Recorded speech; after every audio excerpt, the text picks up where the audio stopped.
Sugeng siang pamiyarsa TVRI Jawa Tengah, kula Pijar Puan Bakari Tantri ingkang ngrencangi rencang-rencang sedaya wonten ing adicara sing apik TVRI Jawa Tengah. Adicara siang menika saged dipirsani wonten ing lumantar YouTube @TVRI Jawa Tengah lan warta sanesipun saged dipirsani wonten ing lumantar Twitter lan Instagram @TVRI Jawa Tengah. Panjenengan ugi saged nyuwun pirsa wonten ing nomor telepon 024 670 7500. Nah, di siang hari ini kita sudah bersama Bu Dr. Oki ya Bu ya. Selamat siang Bu. Siang Mbak Puan. Iya, nah Bu Dr. Oki ini adalah dokter spesialis anak dari Rumah Sakit Ibu Anak Gunung Sawo, begitu ya Bu ya. Iya. Nah Bu, hari ini kita akan membahas dan berdiskusi tentang apa ini Bu? Ya, pada siang hari ini kita akan membahas mengenai penggunaan buku KIA untuk pemantauan tumbuh kembang anak. Iya, nah membahas tentang buku KIA ya Bu ya, untuk tumbuh kembang anak. Nah Bu, berbicara tentang pertumbuhan dan perkembangan anak nih Bu.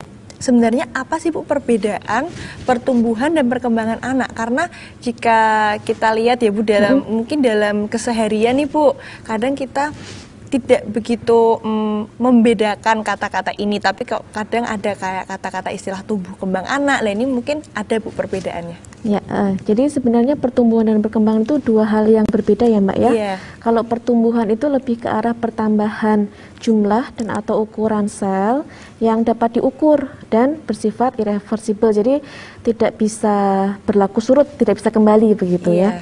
Contohnya apa? Contohnya kalau seorang bayi itu dia lahir dengan berat badan misalnya 3 kilo ya.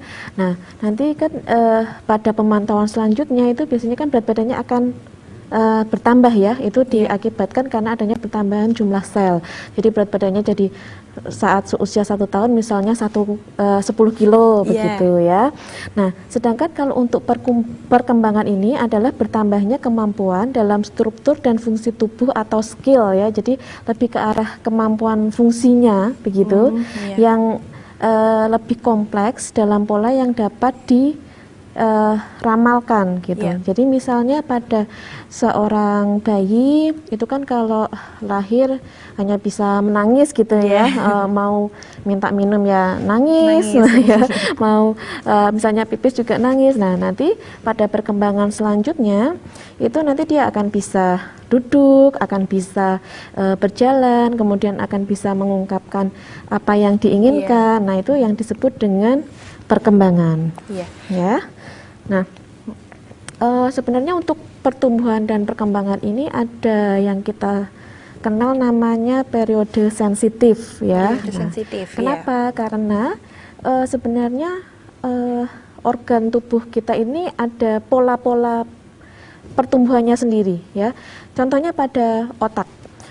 Otak itu akan berkembang pesat pada 6 tahun pertama, jadi 90% dari volume otak itu akan dicapai pada usia 6 tahun. Ya, sedangkan mungkin yang sekarang sedang booming gitu ya, kata-katanya itu adalah 1000 hari pertama kehidupan ya. Itu merupakan periode kritis ya sampai pada anak usia 2 tahun, karena di 2 tahun ini ternyata 80% dari volume otak, jadi dari 0 sampai 2 tahun tadi bertambahnya sampai 80% berat otak dewasa. Nah sisanya dari yang 2 tahun sampai 6 tahun itu bertambah lagi 10%. Nah setelah itu dia akan melandai. Jadi sampai dewasa ya segitu-segitu aja gitu gampangannya ya. Nah itulah mengapa kita harus memanfaatkan periode emas ini di 1000 hari pertama kehidupan ya, dimulai dari kehamilan ya, ketika bayi ini masih berupa janin dalam perut ibu itu apa-apa saja yang terjadi di situ sudah mempengaruhi nanti pertumbuhan dan perkembangannya seperti apa. Baik Bu. Nah, berarti ini orang tua secara tidak langsung itu dituntut seperti itu ya Bu, untuk mengetahui apa saja standar-standar yang harus standar-standar yang harus diketahui untuk mengoptimalkan tumbuh kembang anak, seperti itu ya Bu? Iya, betul Mbak. Karena apa? Karena begitu sudah terlewat masa tadi ya, periode emas tadi, maka potensi anak tidak akan bisa berkembang sesuai yang seharusnya potensi genetiknya. Jadi misalnya seorang anak ini sebenarnya punya potensi genetik yang cukup baik gitu ya, IQ-nya sebenarnya baik, tapi kalau dalam 2 tahun pertama tadi terjadi masalah-masalah ya, misalnya anaknya sakit atau mungkin pemenuhan nutrisinya tidak baik, nah itu bisa mempengaruhi pertumbuhan dan perkembangan yang selanjutnya. Iya, berarti harus mengoptimalkan di 2 tahun pertama seperti terutama itu ya, Bu, seperti ya? itu, tapi tidak terus setelah 2 tahun kita membiarkan anak begitu ya. Tetap harus ya Bu ya, cuman Iya, kayak betul. Untuk mengoptimalkan kayak misalnya dari pertumbuhan selnya, seperti itu ya Bu? Ya, jadi memang itu ya tadi sesuai dengan namanya periode emas. Jadi kalau itu sudah terlewat ya mungkin dapatnya perak ya atau tembaga. Oh iya Bu, kalau misal di 2 tahun pertama ini sebenarnya minat bakat anak itu sudah terlihat apa belum ya Bu ya? Ya, kalau di 2 tahun pertama mungkin memang belum, kalau untuk minat bakat ya, itu memang belum bisa kita kenali gitu ya, atau artinya belum terlalu terlihat lah ya, karena pada usia 2 tahun ini biasanya memang perkembangan masih perkembangan ke fungsi-fungsi dasar gitu. Jadi kayak tadi misalnya dari bisa duduk, kemudian bisa apa namanya berjalan, bisa bicara, belajar bicara. Jadi memang belum mengarah ke mungkin fungsi kognitif atau tadi minat bakat, belum seperti itu. Nah Bu, untuk pengoptimalan otak dari si bayi ini sih ya Bu ya, itu sebenarnya susu itu seberapa pengaruhnya ya Bu ya? Ini saya sering nih dengar pertanyaan dari misal ada teman gitu ya Bu. Nah, apa sih Bu pengaruh susu ini? Misal ada susu yang bisa benar-benar mengoptimalkan otak atau misal yang enggak, itu seperti apa ya Bu ya? Bisa dijelaskan Bu? Mungkin kita kembali ke kebutuhan dasar anak ya. Kalau kebutuhan dasar anak itu kan dia prinsipnya ada 3, yaitu asuh, asih, dan asah ya. Asuh itu misalnya pemenuhan nutrisi tadi susu ya. Susu, kemudian imunisasi juga bisa ya, dan perawatan kesehatan itu yang masuk ke dalam asuh.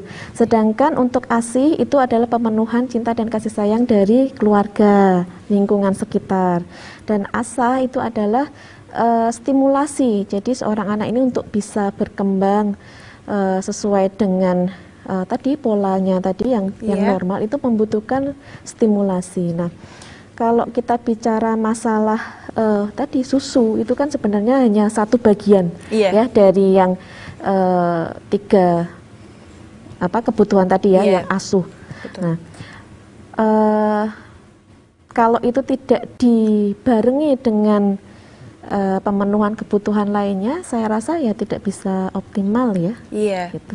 Jadi juga penting ya Bu ya? Penting, tapi artinya bukan satu-satunya faktor penentu. Ya, jadi memang ada faktor lain yang berperan supaya anak bisa tumbuh kembang optimal.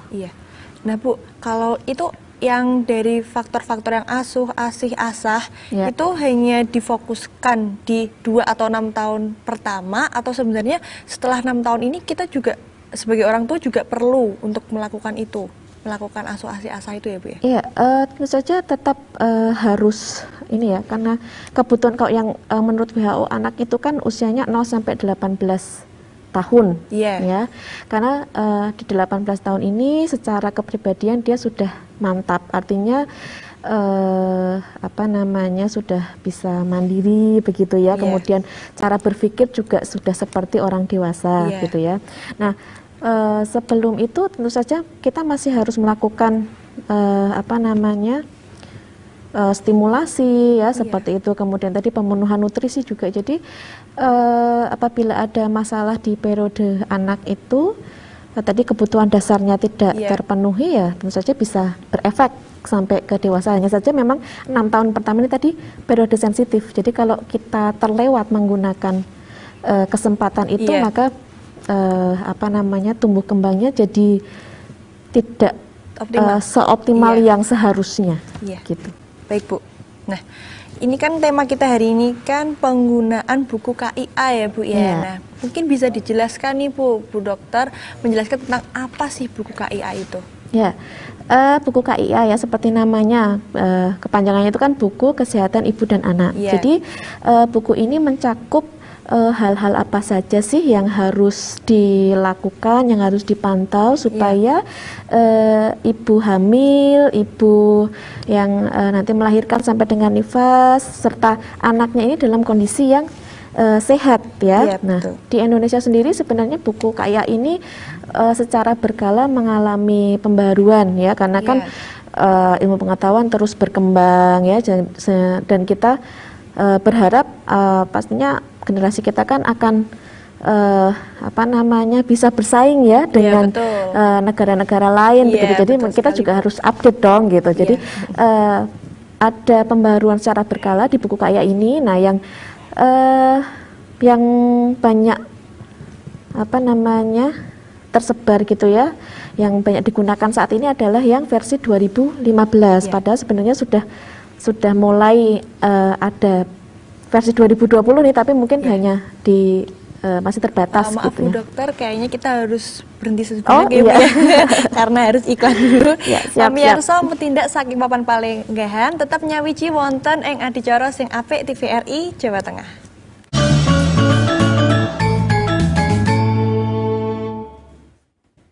Matur nuwun pamirsa ingkang tansih nyawiji wonten ing adicara sing apik TVRI Jawa Tengah. Adicara siang menika saged dipirsani wonten ing lumantar YouTube @tvri Jawa Tengah lan warta sanesipun saged dipirsani wonten ing Instagram @tvri Jawa Tengah. Panjenengan ugi saged pirsa lewat telepon line telepon 024 670 7500. Baik Bu Dokter, mungkin bisa dilanjutkan lagi Bu tadi penjelasan tentang update ya Bu ya, Iya. update dari buku KIA seperti itu. Ya, jadi yang banyak digunakan saat ini memang versi yang 2015 dan Iya. kita nantikan ya launchingnya nanti 2020. Sudah launching, hanya saja mungkin belum terdistribusikan secara Iya. luas gitu ya. Nah, memang ada beberapa perbaikan ya dari versi 2015. Misalnya kalau di versi 2015 itu covernya hanya satu, cover ibu dan anak jadi satu. Nah, Iya. kalau di versi 2020 ini nanti covernya ada dua gitu ya. Kemudian juga di versi 2020 ini ada bedanya sedikit di bagian vaksinasi ya, Vaksinasi, ya. imunisasi ya. Oh ya, imunisasi. Nah, kalau di yang lama 2015 itu kan hanya usia, kemudian kapan pemberiannya begitu. Nah, nanti di 2020 itu akan lebih lengkap lagi.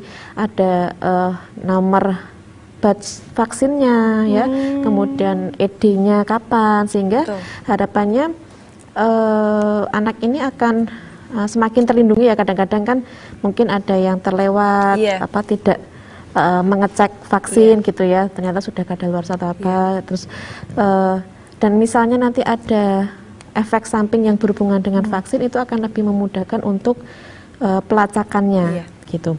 Nah, selain itu juga ada perbaikan di masalah pemenuhan nutrisi ya, terutama bagian MPASI itu akan disesuaikan dengan perkembangan ilmu yang sekarang gitu. Lebih up to date ya Bu ya. Iya, tapi betul. secara keseluruhan itu sebenarnya sama ya Bu ya, masih sama? Kurang lebih sama ya, ada penyempurnaan lah begitu. Iya, penyempurnaan ya Bu ya istilahnya ya. Nah Bu, dari isinya nih tadi kita sudah membahas tentang isi dari buku KIA. Nah sekarang kita membahas tentang fungsinya Bu. Iya, fungsinya ya. Iya. Tadi dari buku KIA ini sebenarnya harapannya adalah tadi menjamin kesehatan dari ibu dan anak. Nah, kenapa ada buku KIA ya? Itu karena ada keterbatasan dari tenaga kesehatan ya. Tidak mungkin satu tenaga kesehatan itu memantau satu orang anak gitu ya. Ya, dari 5 juta bayi baru yang lahir tiap tahunnya itu tenaga kesehatan yang ada mungkin untuk perawat, bidan, dokter umum itu hanya sekitar puluhan ribu. Dokter anak kurang lebih 3.000. Dokter anak yang konsultan tumbuh kembang itu hanya 60, jadi tidak mungkin mengcover seluruh Indonesia. Betul. Untuk itu maka perlu kepekaan dari lingkungan terdekat si anak, yaitu orang Iya. tua, pengasuh dan guru, untuk memantau tumbuh kembang anak ini sebenarnya sudah sesuai dengan tracknya atau belum. Makanya setiap ibu yang hamil itu kan pasti diberikan buku kayak ini ya, buku pink gitu ya. Buku pink. Buku pink. Nah, itu supaya apa? Supaya harapannya si ibu ini nanti sudah sejak hamil sebenarnya sudah mulai membaca, begitu mulai membaca. Harapannya nanti ketika si bayi lahir sudah paling tidak tahu secara teori ya bagaimana mengasuh si anak ini, kebutuhannya apa saja. Harapannya tadi tumbuh kembang anak akan optimal. Optimal ya. Jadi seakan-akan adalah buku panduan seperti itu ya Bu ya? Iya, betul, buku panduan. Iya, ya. buku panduan gitu ya Bu. Nah Bu, untuk pengaruhnya nih Bu, saya mau tanya sedikit nih tentang pengaruhnya. Apakah buku KIA ini mempunyai pengaruh besar ya Bu ya? Soalnya kita sering lihat nih Bu, kadang ada tipe-tipe yang orang tua ya Bu ya, misalnya nggak semuanya sih Bu, tapi kadang ada tipe yang cuman buat formalitas aja nih Bu bukunya, jadi cuman diisi-isi aja nih, atau nggak dibaca teori-teorinya. Nah itu apakah buku KIA ini sebenarnya seberpengaruh itu Bu? Ya, ya memang sering kita jumpai ya. Jadi kalau di buku KIA itu kan memang ada tadi kolom vaksinasi atau imunisasi ya. Jadi mungkin hanya itu saja yang rutin diisi begitu ya, untuk melihat oh ini imunisasinya sudah lengkap gitu ya. Tapi sebenarnya isinya itu cukup banyak ya, mulai dari kesehatan ibu ya, ibu hamil, ibu menyusui, sampai panduan tentang keluarga berencana begitu ya.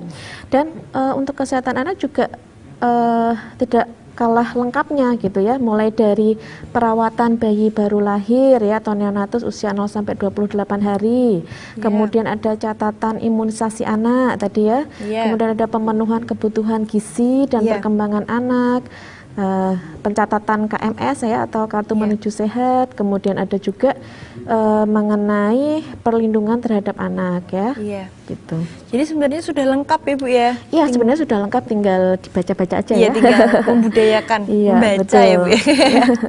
Karena juga mungkin tidak semua orang itu mau ya Bu ya, misalnya kayak bolak-balik terus ke dokter gitu kan Bu. Jadi menurut saya juga buku KIA ini tuh mempermudah orang untuk berjalan di tracknya seperti itu. Iya, apalagi selama masa pandemi ini ya. Nah itu betul. Jadi mungkin orang tua takut membawa anaknya ke tempat pelayanan kesehatan betul sekali, Bu. Dan pada awal-awal itu kan juga memang kayak posyandu ya, itu kan juga sempat ditiadakan ya. Nah, takutnya karena berkerumun kemudian merupakan apa namanya, nanti berpotensi untuk penyebaran ya.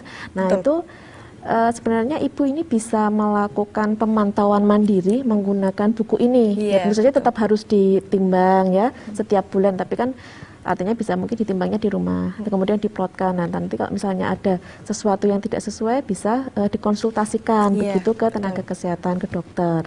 Betul Bu. Ya Bu. Nah Bu, apa namanya ini Bu, tentang bagaimana sih Bu kita ini dapat mengoptimalkan tumbuh dan kembang anak. Ya, untuk mengoptimalkan tumbuh kembang anak, saja tadi kita harus memenuhi 3 kebutuhan dasar anak ya. Nah, kalau misalnya di buku KIA ini juga sudah ada panduannya. Misalnya ya pada perawatan bayi baru lahir usia 0 sampai 28 hari, di situ dijelaskan bahwa bayi yang baru lahir ini sebenarnya sangat membutuhkan ASI ya, disarankan untuk dilakukan IMD atau inisiasi menyusui dini ya.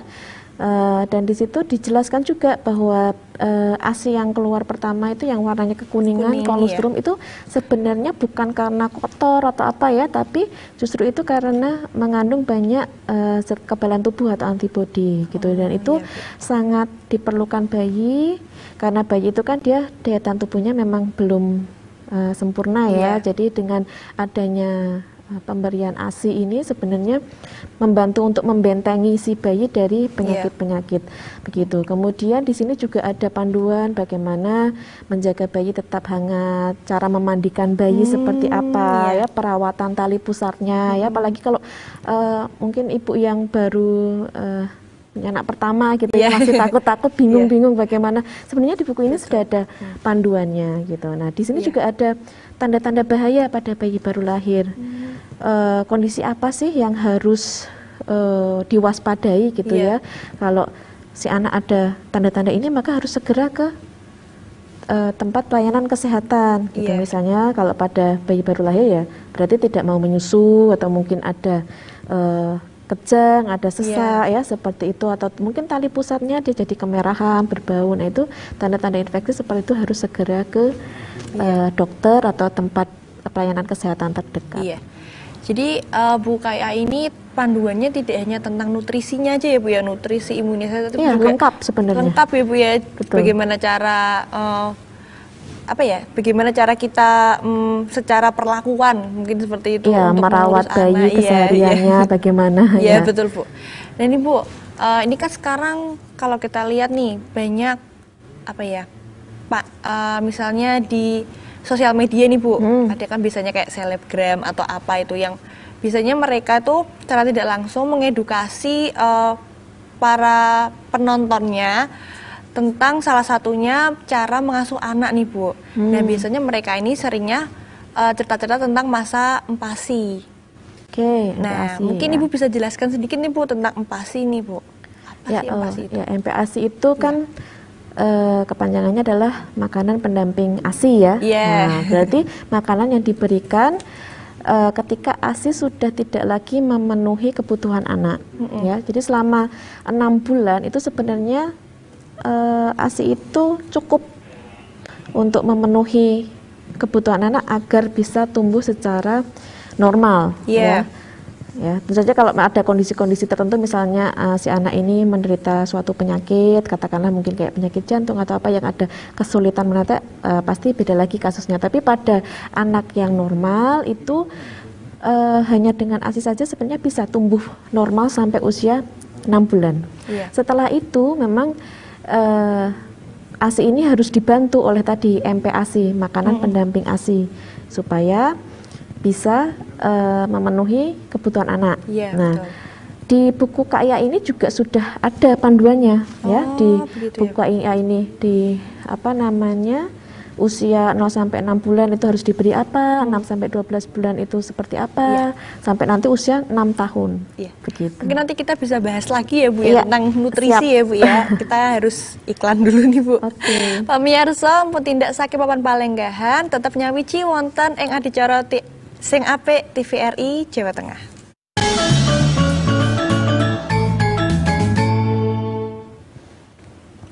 Matur nuwun pamirsa ingkang tasih nyawiji wonten ing adicara sing apik TVRI Jawa Tengah. Adicara siang menika saged dipirsani wonten ing lumantar YouTube TVRI Jawa Tengah lan warta sanesipun saged dipirsani wonten ing Instagram @tvri Jawa Tengah. Panjenengan ugi saged nyuwun pirsa wonten ing line telepon 024 670 7500.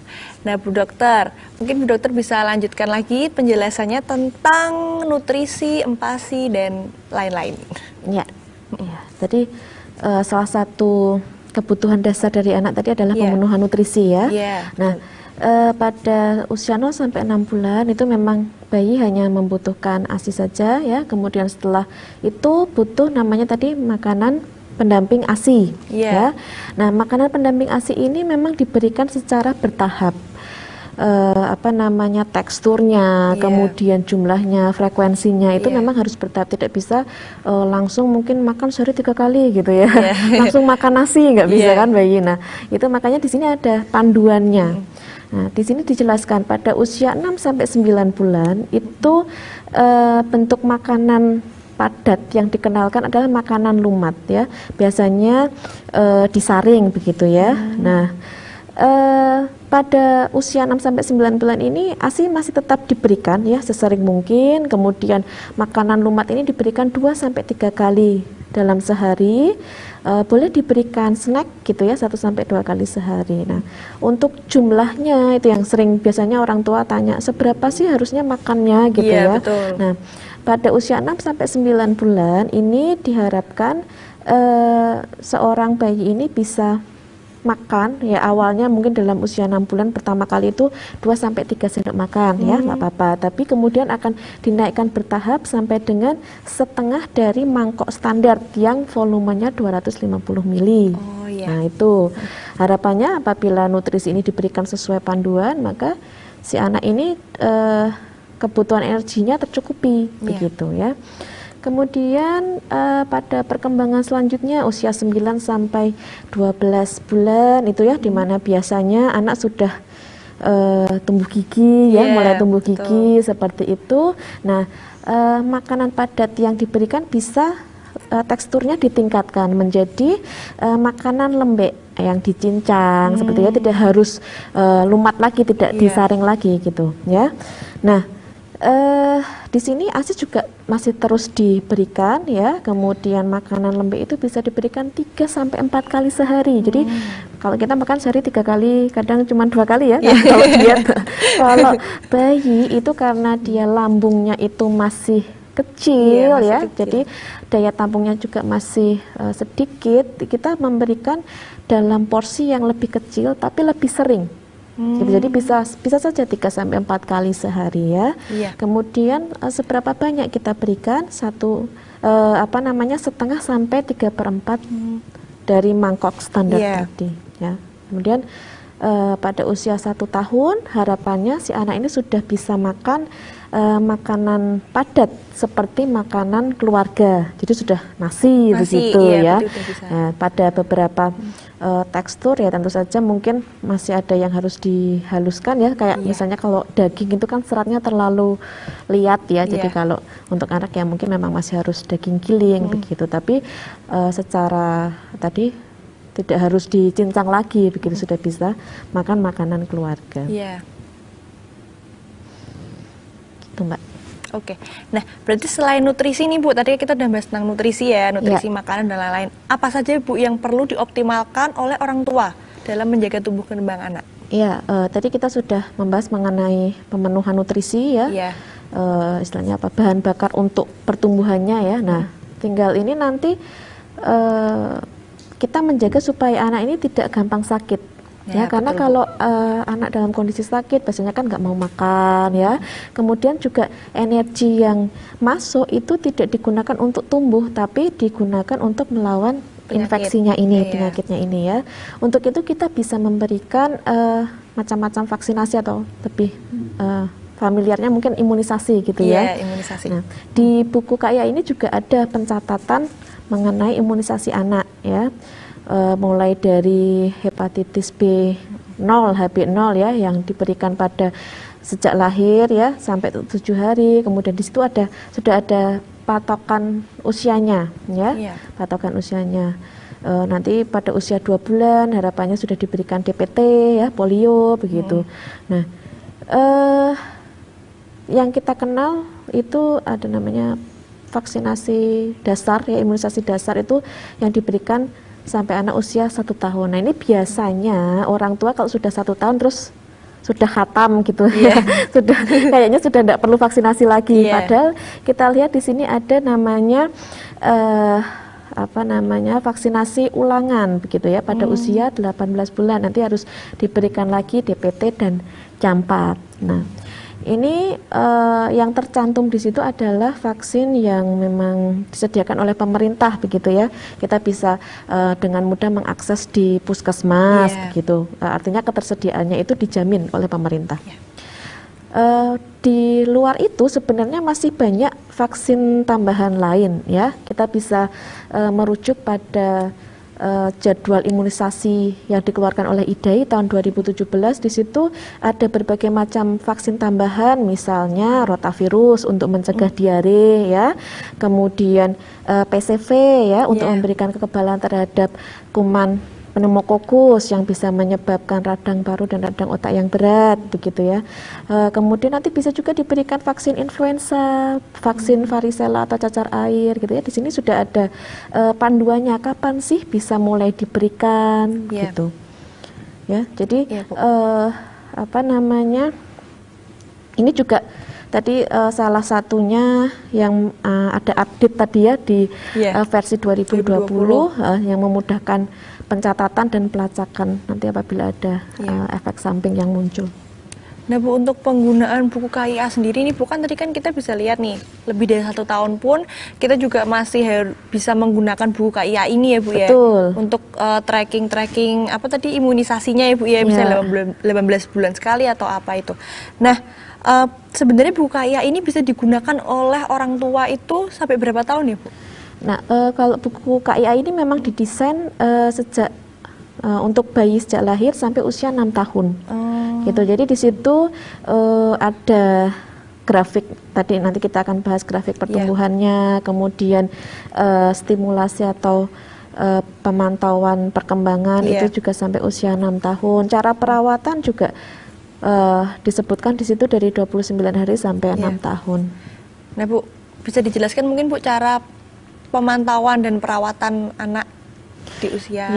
Jadi untuk di buku KIA ini sebenarnya ada tadi ya sudah lengkap sekali. Jadi pada bagian yang di perawatan anak 29 hari sampai 6 tahun itu sudah ada panduan mengenai perawatan kebersihan sehari-hari, misalnya harus mandi 2 kali ya, kemudian untuk perawatan giginya kapan sih anak harus mulai gosok gigi gitu ya, bagaimana aturannya, caranya gosok gigi yang baik, kemudian mengenai kebersihan lingkungan, bagaimana seorang anak itu harus dijaga dari polusi udara, misalnya asap gitu ya, atau dijauhkan juga dari benda-benda yang berbahaya, benda-benda tajam atau mungkin racun tikus ya kan, kadang-kadang kita temui ada seorang anak yang tidak sengaja gitu meminum racun serangga gitu ya, karena ditaruh di botol yang mirip seperti botol air mineral ya, seperti itu. Jadi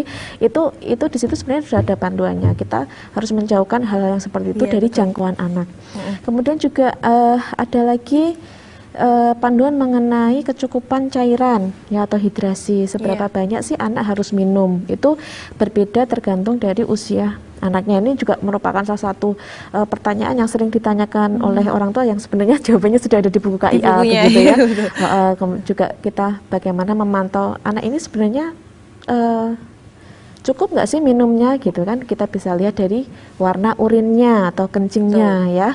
Kalau dia berwarna kuning jernih itu artinya cukup minum, tapi kalau warna kuningnya pekat gitu, di situ sudah ada range warnanya, jadi kita sudah lebih mudah untuk ini kayaknya masuknya ke range yang dehidrasi nih, ini ternyata cukup nih gitu. Jadi lebih memudahkan anak karena memudahkan orang tua karena ada visualisasinya. Iya betul. Kemudian juga di situ ada cara mengenai perawatan anak sakit yang sederhana ya.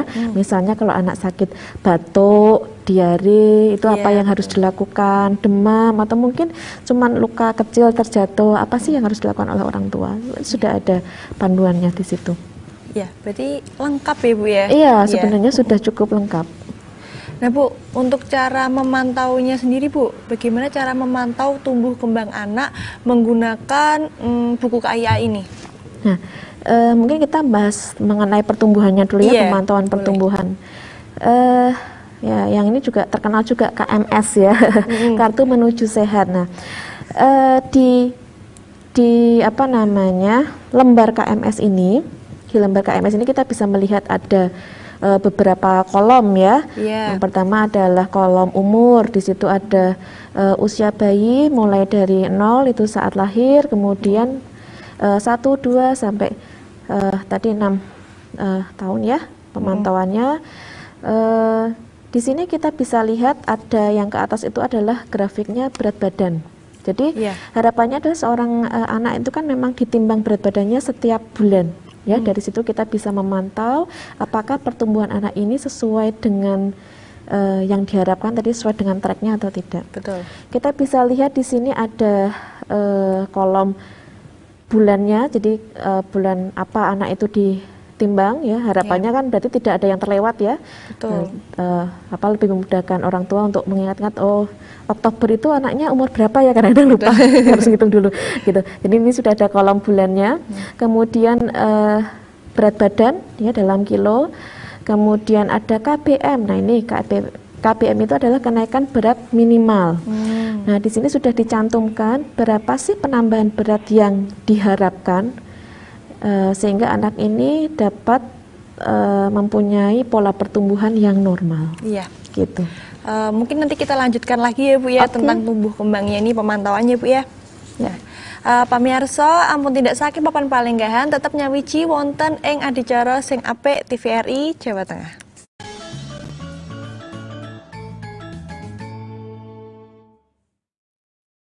Matur suwun pamirsa ingkang tasih nyawiji wonten adicara sing apik TVRI Jawa Tengah.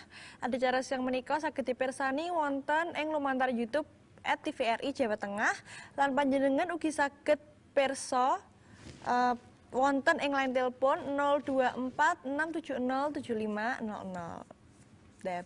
Baik Bu Dokter, mungkin bisa dilanjutkan lagi penjelasannya? Ya, disambung lagi ya. Iya. Ya. Tadi mengenai kenaikan berat minimal ya. Iya, betul.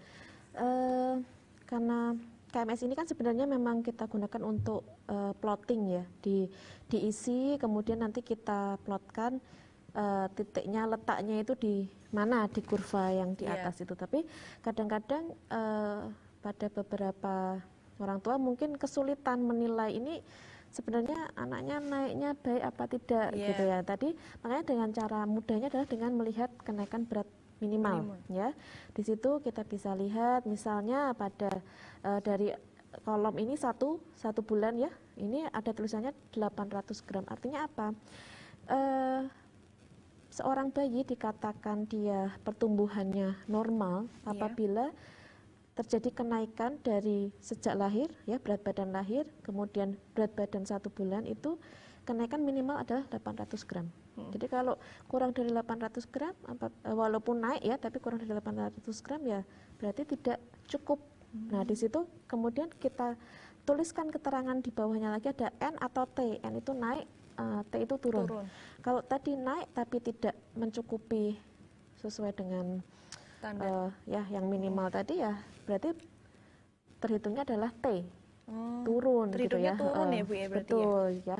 Turunnya di sini tidak hanya yang tidak naik atau turun hilang berat badannya berkurang gitu, tapi naik tapi tidak sesuai dengan panduan atau pedomannya, standarnya begitu ya, itu juga bisa kita bilang adalah turun. Ya. Kemudian di kolom yang paling bawah ini juga ada kolom mengenai ASI eksklusif, karena sangat penting sekali ya tadi ASI eksklusif. Dari penelitian itu anak yang diberikan ASI eksklusif itu akan lebih jarang sakit ya, lebih jarang sakit ISPA ya, batuk pilek, kemudian diare ya. Dan pada pemantauan lebih lanjut ternyata anak yang diberikan ASI eksklusif ini IQ-nya lebih tinggi dibandingkan anak yang tidak mendapatkan ASI eksklusif. Jadi sebegitu pentingnya makanya dimasukkan dalam lembar pemantauan KMS ya.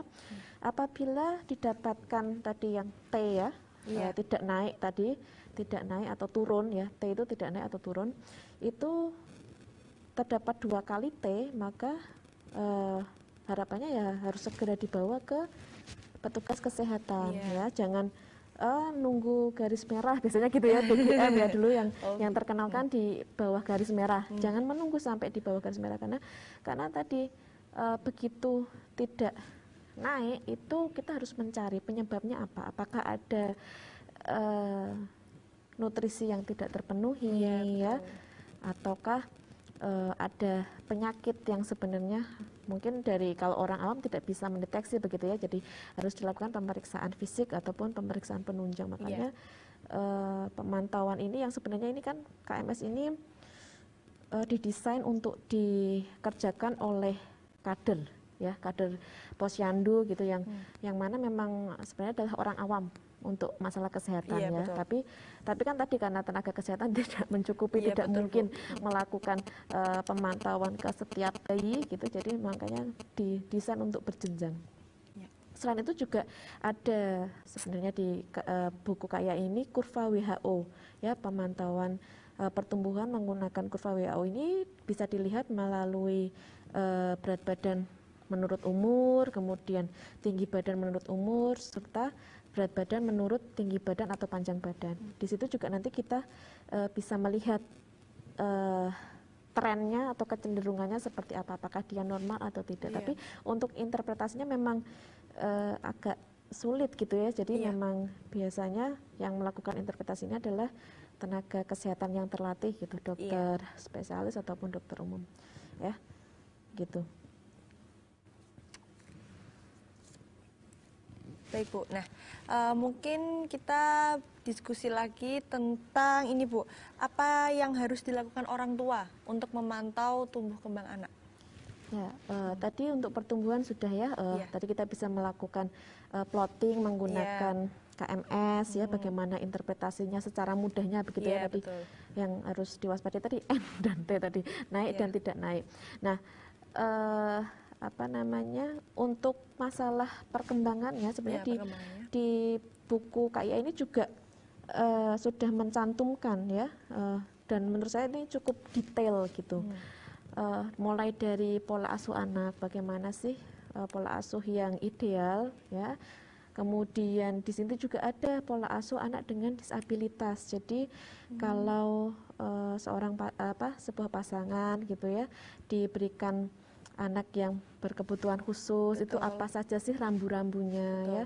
Memang tidak bisa menggantikan peran dari Vaskes ya, fasilitas kesehatan begitu, dalam hal mungkin kan butuh alat bantu atau mungkin latihan-latihan khusus ya untuk mengoptimalkan pertumbuhan dan perkembangannya. Tapi si orang tua ini punya rambu-rambu gitu, bagaimana mengasuh anak dengan kebutuhan khusus. Iya. Nah di sini juga selain itu ada panduan mengenai perkembangan anak yang normal ya. Kita bisa lihat di sini ada bagian mengenai stimulasi ya, dan stimulasi ini juga sudah dibagi-bagi menurut rentang usianya sesuai dengan perkembangan anak atau milestone begitu ya. Misalnya pada usia 0 sampai 3 bulan, stimulasi yang bisa dilakukan keluarga itu apa sih? Ya, misalnya dengan sering memeluk bayi, ya itu sebenarnya juga stimulasi skin to skin contact antara ibu dan bayi ya. Kemudian menggantung benda berwarna cerah ya, yaitu supaya merangsang atau menstimulasi penglihatannya ya, begitu. Kemudian diperdengarkan suara kepada bayi, artinya mengajak bicara bayi, itu juga menstimulasi ya.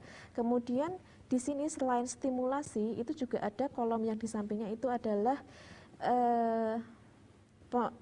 panduan untuk pemantauannya. Jadi apa saja sih yang harus sudah bisa dilakukan si bayi ini ya. Di sini ada usia satu bulan, dia sudah harus bisa menatap ke ibunya misalnya begitu ya. Jadi sudah ada kontak matanya begitu ya. Kemudian di usia 3 bulan bayi sudah bisa mengangkat kepala tegak ketika ditengkurapkan. Ada berbagai macam sektor perkembangan ya. Di sini sudah ada sektor perkembangan motorik kasar, motorik halus, bahasa, dan personal sosial atau kemandirian. Di sini juga sebenarnya sudah tercermin gitu. Jadi tinggal dibaca kemudian dilakukan ya. Seperti itu. Jadi saya rasa sih sebenarnya buku ini sudah cukup lengkap ya.